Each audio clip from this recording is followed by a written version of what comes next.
You know, if you've been through a spinal cord stimulator trial that didn't help, or you had an implant that just stopped working, you've probably heard that quiet, final message, that's it. That's the end of the line for neuromodulation. But what if that's just not true? What if the problem was never the therapy itself, but where it was aimed? Now that's a powerful idea from Dr. Kamal Woods, and it totally reframes the conversation around failure. It suggests that a failed spinal cord stimulator isn't the end of the story. For the right person, it's actually a critical piece of information, one that might point toward a totally different and much more precise solution. So often, after a spinal cord stimulator, or SCS, doesn't work out, patients are told their only options left are things like medication management. The thinking is, well, if one kind of electrical stimulation failed, they all will. But that conversation usually leaves out a really critical distinction. And this experience is incredibly common. Maybe the trial just didn't bring any relief, or maybe the implant worked for a couple of years and then it just faded. The result is often this silent feeling that you've run out of hope, that the last best option is gone. In this explainer, we're going to break down exactly why that might not be true at all. Okay, so let's get into the science of it, because this is the core of the whole thing. The reason a past SCS failure doesn't really tell you anything about a different therapy comes down to some pretty basic anatomy.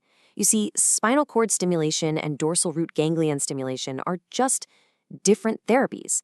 They target completely different parts of your nervous system. And you can see the contrast perfectly right here. Traditional SCS places leads over the middle of the spinal cord. It creates this broad, kind of diffuse field of stimulation, which is great for widespread, hard-to-pinpoint pain. But DRG-S, well, that's totally different. It places tiny leads directly on a specific nerve bundle called the dorsal root ganglion. This lets you be incredibly precise. So you see, they work in different places, and they work in different ways. Think of the DRG like a gatekeeper for pain signals that are coming from one very specific part of your body. So by targeting that gatekeeper, DRG stimulation can intercept pain with a level of precision that broad SCS was just never designed to have. And that's really the key takeaway. A failure with one does not predict a failure with the other. They're just two different tools for two different jobs. But, and this is really important to be clear about, DRG-S isn't some universal fix. Failed SCS is kind of a big umbrella term for a lot of very different situations. So a proper evaluation has to figure out why the SCS didn't work in the first place, because that answer tells you what the right next step should be. So the first group, and really the ideal candidates for this kind of DRG-S salvage therapy, are patients with what's called a phenotype mismatch. All that means is their pain was very specific, very focal, like pain just in one foot from CRPS or along a single nerve path after an injury. Their pain was never a good match for the broad coverage of SCS, so they might respond incredibly well to the super precise targeting of DRG-S. Then you've got patients where, honestly, neuromodulation itself was just the wrong tool for the job. If the pain is actually being caused by a structural problem, say a compressed nerve or some instability in the spine, no amount of electrical stimulation is going to fix the root cause. For these patients, the right conversation is about looking again for a possible surgical solution. Then, of course, there's the technology itself. A failure with an older SCS system from 5 or 10 years ago isn't necessarily the same as a failure with today's tech. For some people, especially if their pain is more spread out, the answer might not be DRG-S. It might actually be a trial with a more modern SCS system that uses newer, more effective ways of delivering stimulation. And finally, there are some failures that are influenced by other factors. Things like unmanaged depression or long-term opioid use can really impact the success of any neuromodulation device. So for these folks, the best next step might not be another device trial right away. It might be working on those underlying factors first to give any future therapy the best possible shot at success. Okay, so let's go back to that first group, the people with a clear phenotype mismatch. What does the actual evidence say? Well, the clinical data for using DRG-S as a salvage therapy after SCS is actually pretty compelling. Let's take a look at the numbers.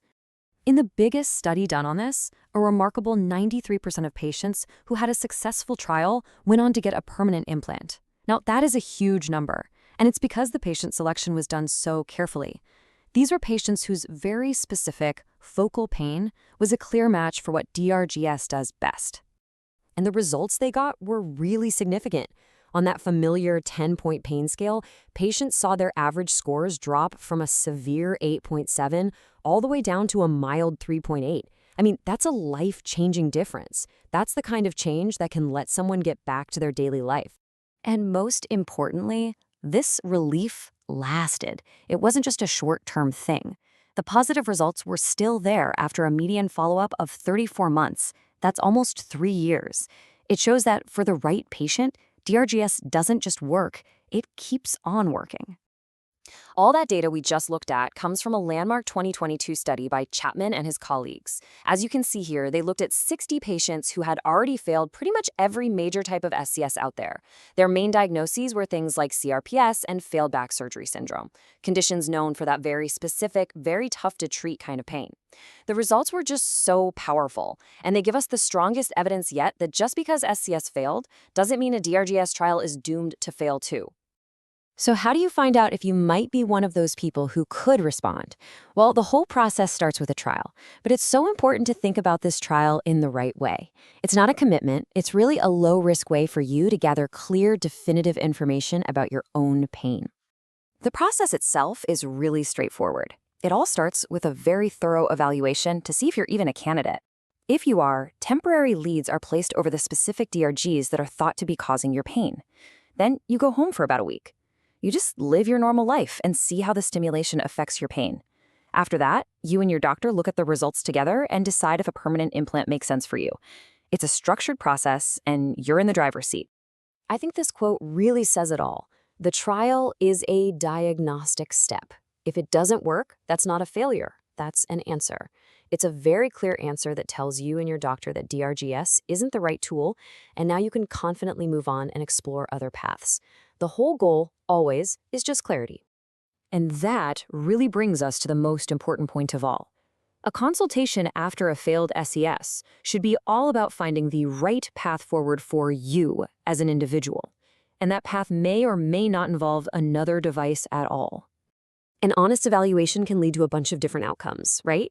As you can see here, it might point you towards a DRG trial, but it could just as easily suggest a trial of a newer SCS system is a better fit, or maybe a referral for surgery, or even a plan to address some of those other factors first. The goal of the conversation isn't to get an implant, it's to get an answer. So the final question really isn't just about technology. If you're someone who feels like you've hit the end of the road with neuromodulation, maybe the most important next step isn't another device. Maybe it's just a new, more precise conversation to find the true source of the pain and the path that offers you the most genuine promise of relief.